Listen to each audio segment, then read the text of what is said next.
Breaking news. আজ মন্ত্রিপরিষদের একনেক সভায় পে স্কেল বেতন তালিকা অনুমোদন। ১ জুলাই কার্যকর।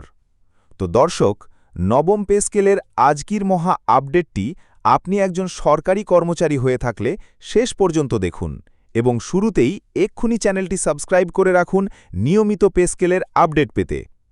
দেশের প্রশাসনিক কাঠামোতে এক যুগান্তকারী অধ্যায়ের সূচনা করে অবশেষে চূড়ান্ত অনুমোদিত হল বহুল প্রতীক্ষিত নতুন জাতীয় বেতন স্কেল।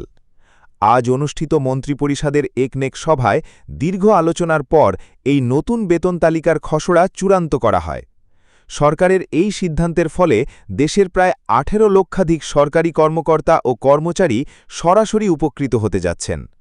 সভার সিদ্ধান্ত অনুযায়ী আগামী ১ জুলাই ২০২৬ থেকে এই নতুন কাঠামো কার্যকর করার ঘোষণা দেওয়া হয়েছে, যা একই সাথে দেশের সাধারণ মানুষের ক্রয় ক্ষমতা এবং বাজারে গতি প্রকৃতিতে এক বড় ধরনের পরিবর্তনের আভাস দিয়েছে।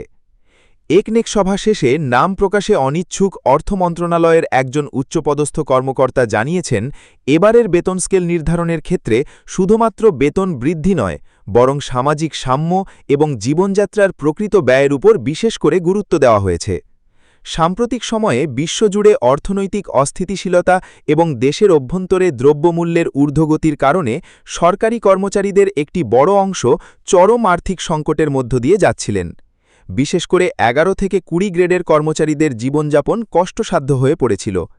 এই বাস্তবতাকে মাথায় রেখেই নতুন স্কেলে নিম্ন গ্রেডের কর্মচারীদের বেতন বৃদ্ধির হার উচ্চ গ্রেডের তুলনায় কিছুটা বেশি রাখা হয়েছে, যাতে করে মাঠ পর্যায়ের কর্মচারীরা একটি সম্মানজনক জীবনযাপন নিশ্চিত করতে পারেন।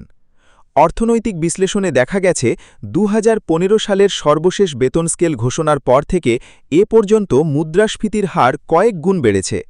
ফলে সরকারি চাকরিজীবীদের বর্তমান আয় দিয়ে সঞ্চয় তো দূরের কথা, দৈনন্দিন খরচ মেটাতে হিমশিম খেতে হচ্ছে।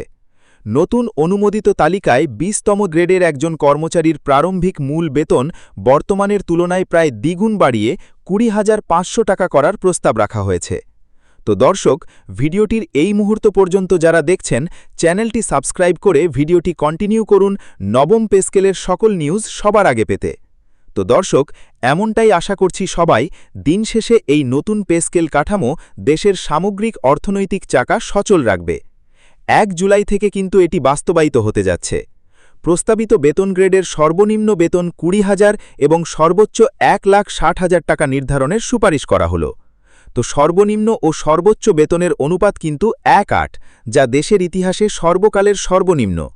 তুলনামূলকভাবে দেখলে ১৯৭৩ সালের প্রথম বেতন কমিশনে এই অনুপাত ছিল ১৫, আর ২০১৫ সালের সর্বশেষ বেতন কমিশনে ছিল ৯।